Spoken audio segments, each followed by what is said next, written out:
All right, hey guys, thanks for joining me today. We are going to start reviewing basic vocabulary and key concepts and those types of things today. It is about a week and a half out before I start school, so it's time to get to this point now. So what I'm going to do is go ahead and open that display up for everybody.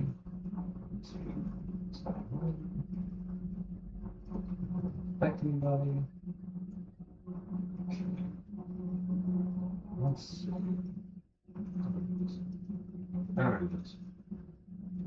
Alright, so what we're gonna do is I'll make it really large so you guys can see better. Alright, let's get started here. So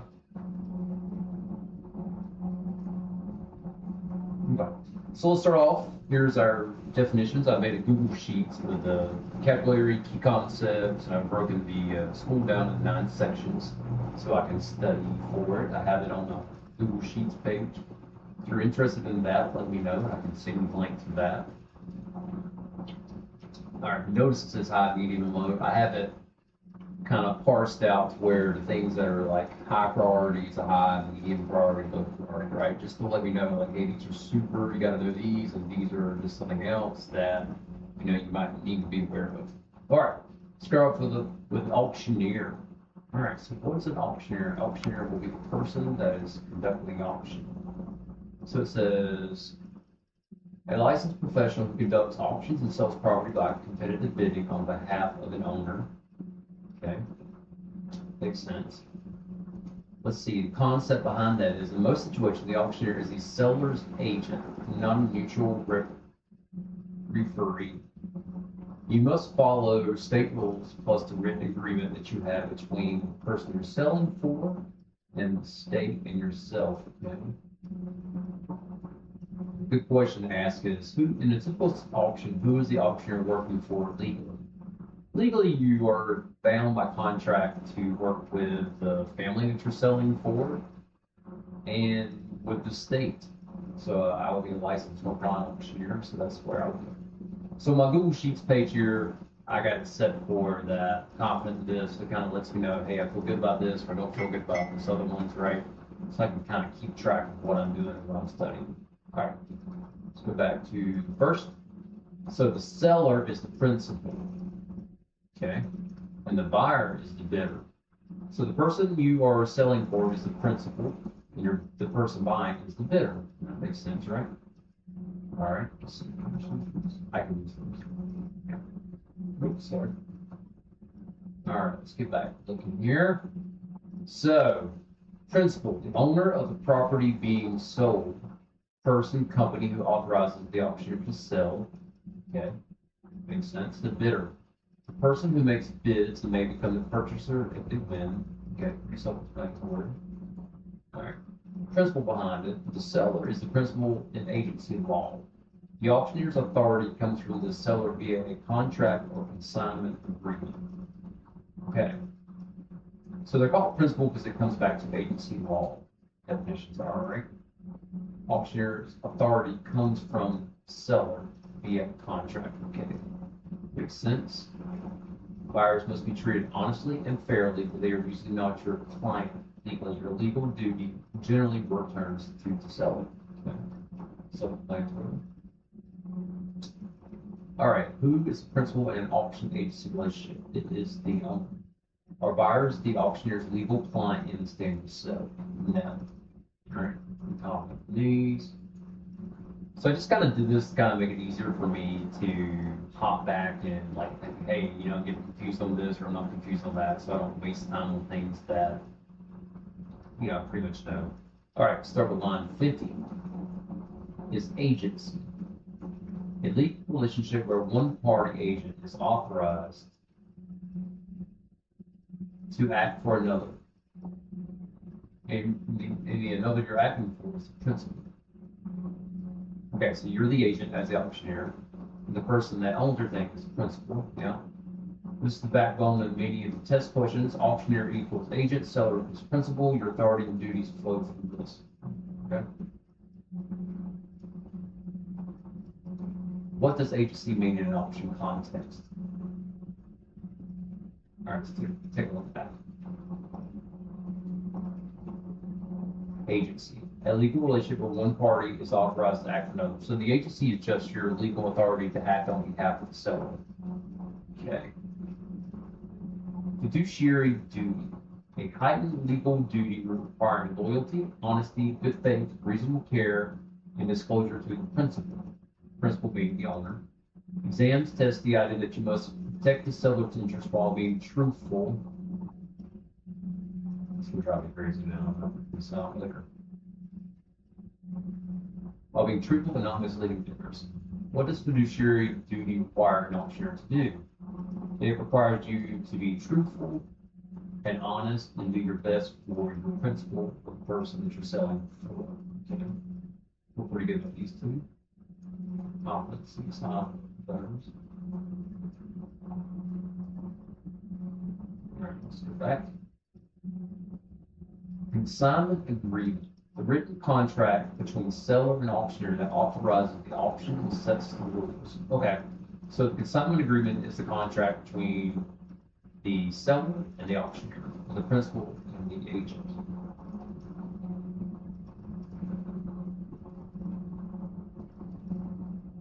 It sets commission, expenses, reserve, absolute terms, advertising authority, settlement timeline, and responsibilities. Without it, you are exposed. Okay. What is a consignment agreement? Why does it matter?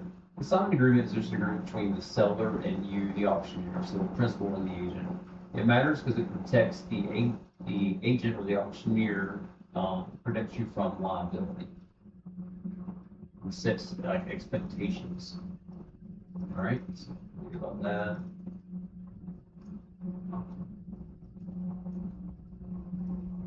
All right, terms of sale. Rules announced or posted that govern bidding, payment, removal. Might find a way to make this like.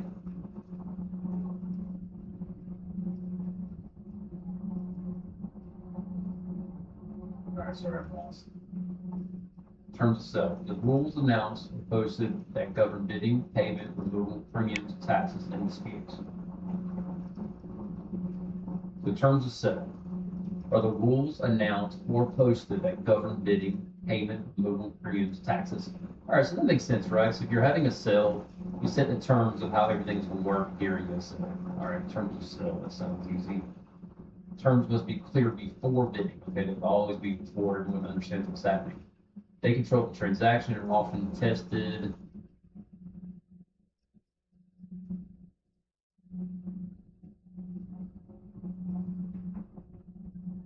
Often tested buyer premium, payment deadline, as is, etc. Why must it be clear before bidding starts? Because it sets the expectations of how everything is going to work during the sale. Okay. It's not too hard. All right, let's see. With reserve. Okay. Auction type with the seller or auctioneer may withdraw an item before the sale ends. Before the sale is completed, unless stated. Okay. So with reserve is like if you know an item should go for $8,000, if you only got a $1,500 bid on it, you preset reserve at, you know, once it passes a certain threshold, then whatever above that or that number, it can be sold at that. Reserve just protects like a high value item from low to no bids. All right, makes sense. I shouldn't have to fix this.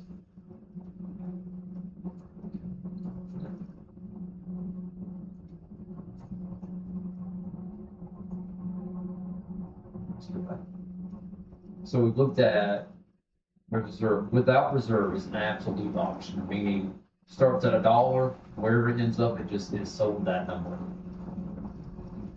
Okay, makes sense. Absolute. Whatever number it gets to, it's been sold at. Confident in that. Fairly easy. Okay. All right. Hammer price, the winning bid amount at the moment the auctioneer closes the sale. So the hammer price is whatever the final number you got to. Let's say It's $8. And you going once, going twice, going 3 times, sold. That's the hammer price, whatever that final number was. Okay, super easy. Buyer premium, a stated additional percentage or fee added to the hammer price that the buyer will incur. Yep. So like you do online auctions, a lot of times you'll see like there's a buyer's premium and then the taxes rolled in together. So you'll have to check each auction to know what the buyer's premium is. All right, it's another one of those. It's self-explanatory. So turn off of that.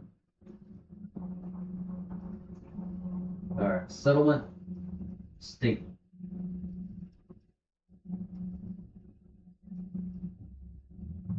A written breakdown showing gross sales, deductions, commission expenses, and net amount paid to seller.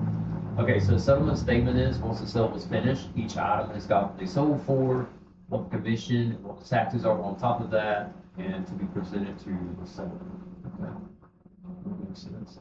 You want your seller to know everything that happened. Right. Trust escrow account, separate account used to hold other people's money. Okay, so you're selling items, you have an escrow account set up to where any money that comes in goes into that escrow account, and from the escrow account would be commission paid out to the auctioneer. All right, that makes sense. None of this is really new. Like we sort of deal with this on a day-to-day basis, right? If you're taking a loan out or whatever else. All right, clerking. Person responsible for recording bids, buyer numbers, hammer prices, and invoices. Okay, basically just whomever is collecting all the real-time data during the sale. All right, that's pretty simple, explanatory. All right, well, let's do that. What I'm gonna do is I'm gonna collapse some of this. Let's get this.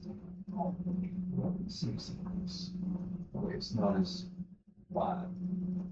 Take out some of these key concepts here unless we need.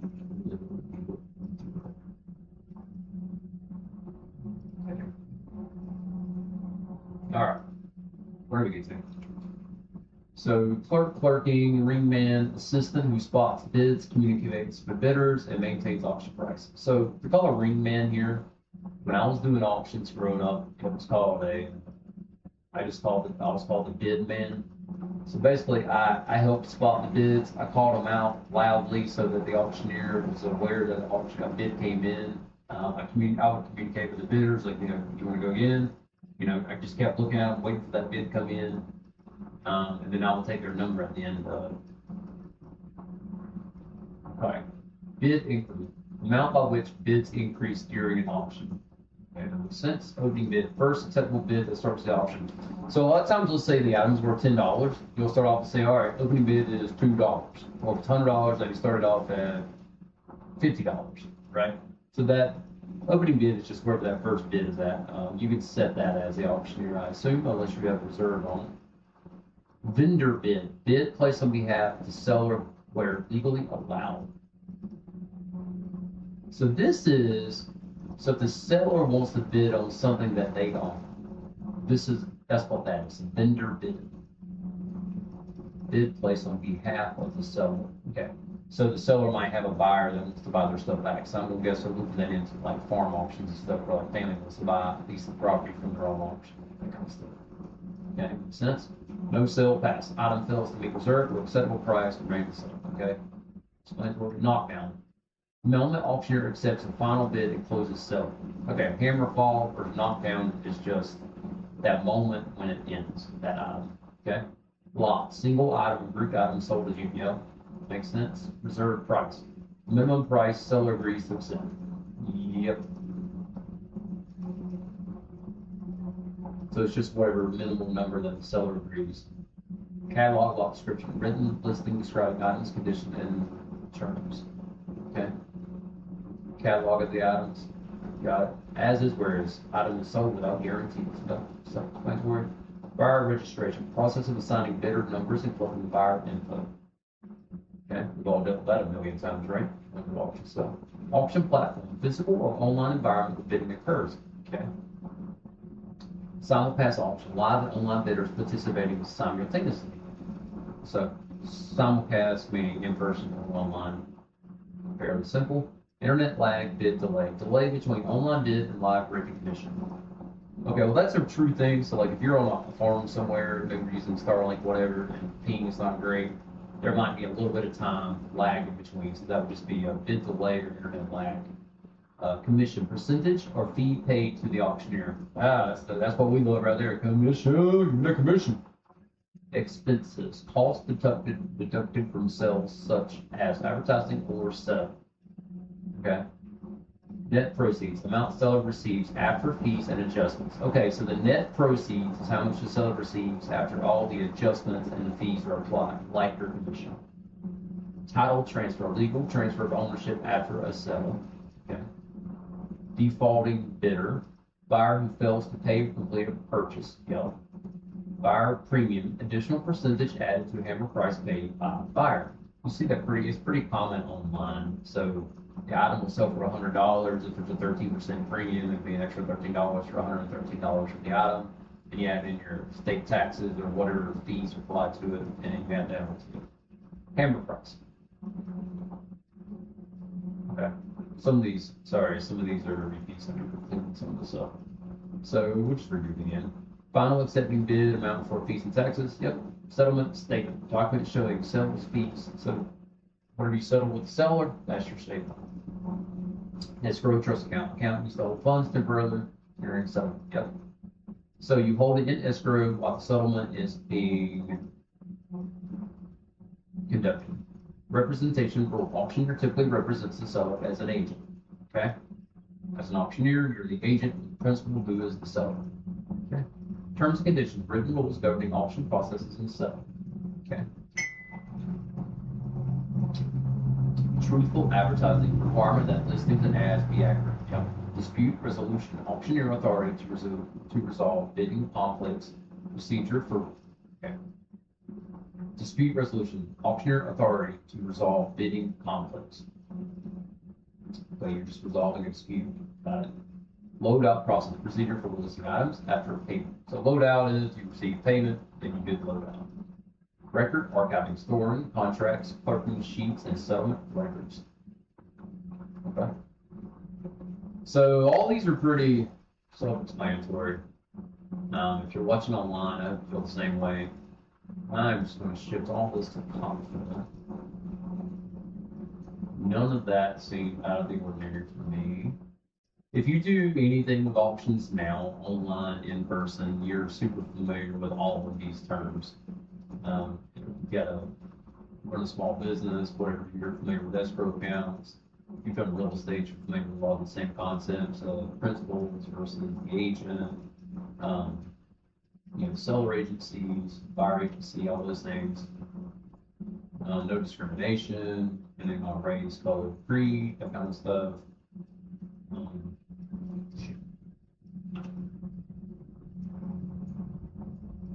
All right, sorry, just flicking all of this over. Go. Sorry, I got a mouse here. Buttons in the way. Okay, so the definitions, I hope these are like the first batch that are like some of the basics that you need to know. So put my sheet, let's change the filter. Let's see that.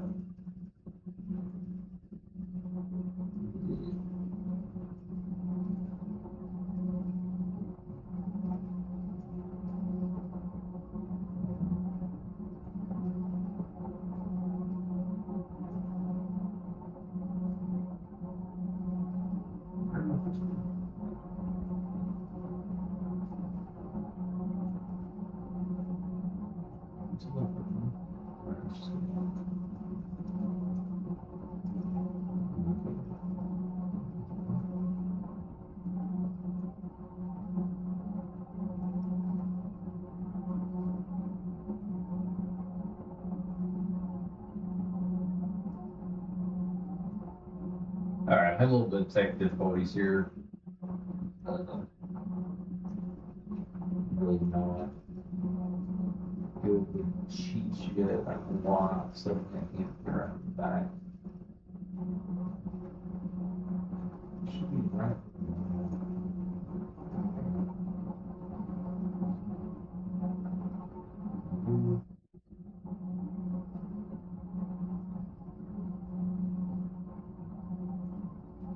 Okay, now it's back for whatever reason. Alright, so turn definitions off. Now we can look at core principles. Okay, there we go. So I've got these scheme colors that kind of make it stand out. Let's shrink it down to. Alright, here we go. Fiduciary responsibility. Auctioneer must act in the best interest of seller while remaining honest and bidding to bidders. Yep. Disclosure of terms. Terms, conditions must be met with the bidding. Yep. Auctioneer control. Auctioneer controls implements, pace, and recognition of bids. Yep. Fairness to all bidders. Equal opportunity to bid must be maintained. Truthful advertising. Advertising must not be misleading or false. Yep. Observe auction principle. Seller retains right to reject bids or observe. Okay. Absolute auction principle. Items sold regardless of price once bidding begins. Hammer fall finality. A seller comes binding. Auctioneer accepts final bid. Yeah. Bid recognition authority. Auctioneer determines when winning bid during disputes. So there's a dispute between the two. The auctioneer has a final say of who actually won it and who actually didn't. Right. All right. Auctioneer as an agent. Auctioneer normally represents the seller and owes fiduciary duty. So agent owes fiduciary duty to the principal. Announcements override print. Verbal announcements may legally modify catalog terms. Okay. Clerking accuracy.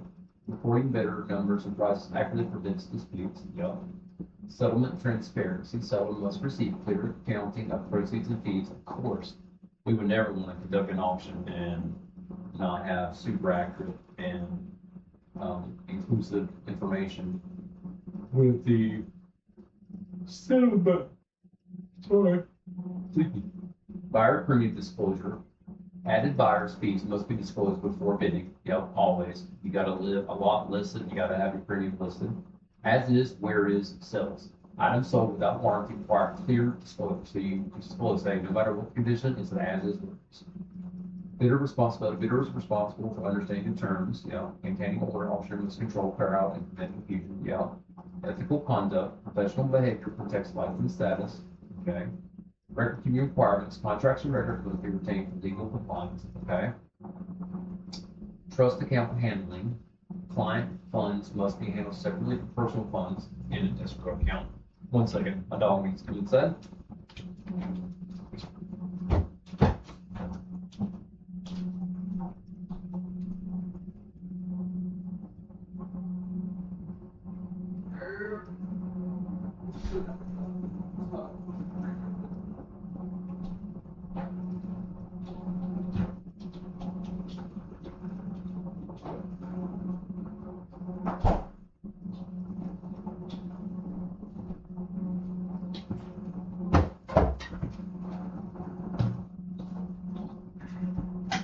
Okay, and we're back. Hello, folks. This is Dustin, the auctioneer. Got a drink. All right, let's settle in for a little more reading here. Okay, record keeping requirements. Contracts and records must be retained for legal compliance, of course. Trust account handling. Client funds must be handled separately from personal funds. Yes, in an escrow account. Dispute resolution authority. Auctioneer may reopen bidding if confusion occurs. Okay, makes sense. Authority to refuse bids. Auctioneer may reject disruptive or invalid bids. Disruptive. I've been to hundreds of sales. I don't know that I've ever seen disruptive or invalid bid. Okay, defaulting bidder procedures. Auctioneer must follow stated remedies for non-payment. Okay, so you have terms stated for what happens if non-payment occurs. Compliance with licensing law. Auctioneer must follow state licensing regulations. Yes, of course. Advertising responsibility. Auctioneer may be liable for misleading promotions. Yes. obviously. Managing bid increments, adjusting increments, maintains basic control. Okay. Simulcast action, auction management, handling live and online bids requires clear recognition. Yes. They're the most frustrating kind of sales to be a part of, by the way. Neutral chant delivery. Chant must not imply false bids. Okay. Meaning you can't really do it where the numbers, like if I'm going $1, $2, $3, $4, $200, like jump from $2 to $400, right? You gotta be neutral. Clear communication. Announcements must be understandable to all bids, okay? Professional reputation. Consistency builds long-term business success, of course. Seller protection strategy. Auctioneer's role is to maximize seller value within the law. Obviously, you want to get as much money as possible from the seller because that is a higher commission for the auctioneer. Transparency of fees. Commission and expenses must be clearly disclosed, okay? Load out control. Managing items removal after payment. That is commission, okay? Documentation of contracts. Written agreements define authority and compensation, okay? Compliance with announced terms. Auctioneer must follow terms exactly as announced. Okay. Oh, that's super simple. All right.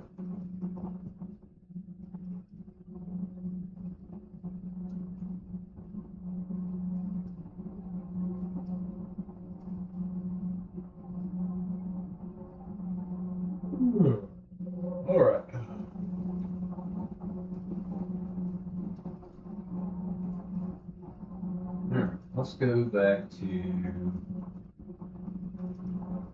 the operations. Auction intake process. Initial meeting with seller to assess items and goals. So basically you get a contract to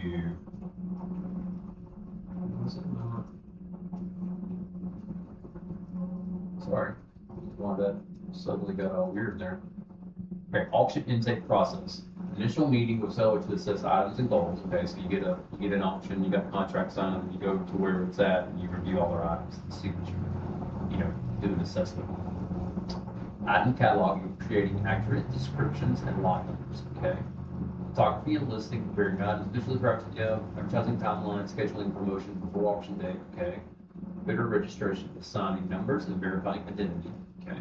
Clerk role, reporting bids and buyer information. Okay. Ringman assistant, spotting bids and assisting auctioneer. Okay. Auction day setup, layout, sound check, and lot order preparation. Okay. Bid calling flow, managing increment and pace of sale. Okay. Handling disputes, resolving contested bids during sale. This is all that's during the operation of the day-to-day. Closing the lot, finalizing sale and announcing the winner. So you would say number 327 has won at $32, whatever. Post-sale clerking, organizing invoices and buyer totals. Okay. Load up process, coordinating items and pickup after payment. Okay. Final settlement, calculating commissions and payouts. Okay. Record archiving, storing documents for legal compliance. Okay. Got all of that. So I don't know if you guys like looking through this. Super self-explanatory, so I feel pretty good about operations. So. Okay, hammer price versus first total price. So a hammer price would be whatever the final number was that your hammer fell on, and then the total price would be hammer price plus buyer's premium plus taxes. Okay. Buyer premium calculations percentage added to the winning bid. Once again, it's $10. You've got 13% buyer's premium, it's $1.30, so it's $11.30. Sales tax handling, tax spot based on jurisdiction rules. Yeah. Trust escrow accounts, client funds, settled separately. Yeah. Settlement statement is the statement of what they sold for, buyer's premium, all the fees assessed, and things like that. You present to the seller. Commission deduction, auctioneer percentage removed from the proceeds. That would be after the settlement statement. Clerking accuracy, recording bidder numbers and amounts. Invoice creation, generating buyer receipts after sale. Okay. Payment methods, cash, card, or check policies. Okay. Non-payment procedure stops. Steps when buyer fails to complete purchase. Yeah. Refund handling, managing deposits or disputes. Record retention, keeping financial documents for audit. Yeah, final pay to seller, distribution of remaining funds after deductions, that's after the settlement statement. Audit readiness, maintaining clear records for inspection, okay, of course. Disbursement timeline, legal time frame for paying sellers. Is there varies by state law. Okay, so like on that, like I pulled out like, the additional information on that I've got here. So it varies by state law. So we'll learn that during the course, but here's the timeline apparently. All right, so let's go through core principles, divisions, all this concepts.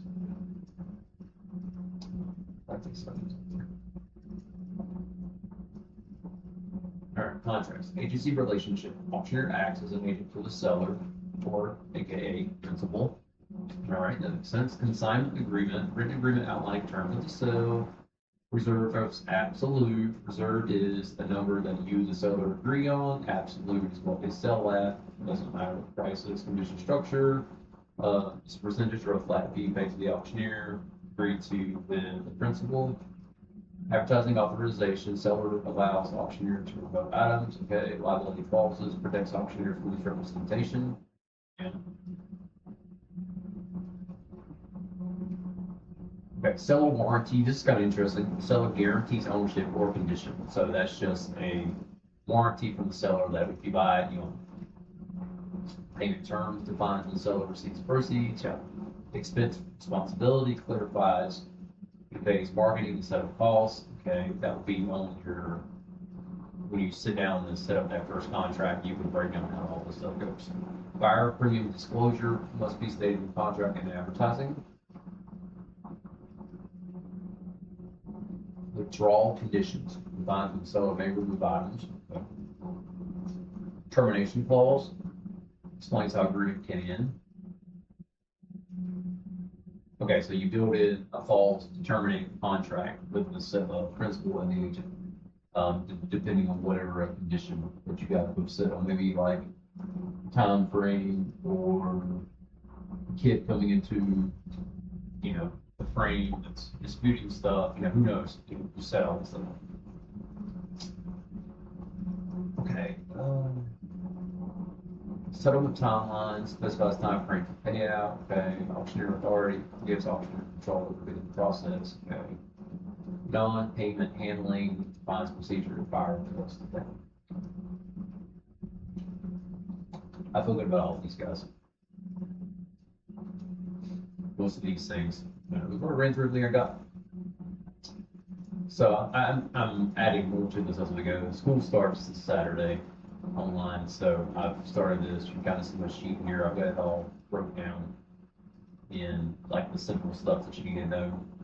I'm sure during school everything will be much more, I'm trying to say, complex. Not complex. It'll be more inclusive of everything. Is what I think. Okay, so we just spent 33 minutes reviewing contracts, operations, settlement, definitions, core principles. If you happen to see this video, like it, share it, all the things. But I appreciate you stopping by, and we'll be doing some good calling work later tonight. Once I get dinner done, the dogs fed up and all that stuff. We'll just keep working. So school for me hasn't started yet, guys. It starts this Saturday. So all this is just pre-studying before school. And I haven't received the manual from the school yet neither, so I can't go through that yet with you guys. So stay tuned. I know right now it's kind of boring. I'm just kind of winging it, until things get a lot more structured for me. But for right now, it's where we're at. All right, guys. Thanks so much, and we'll talk to you later.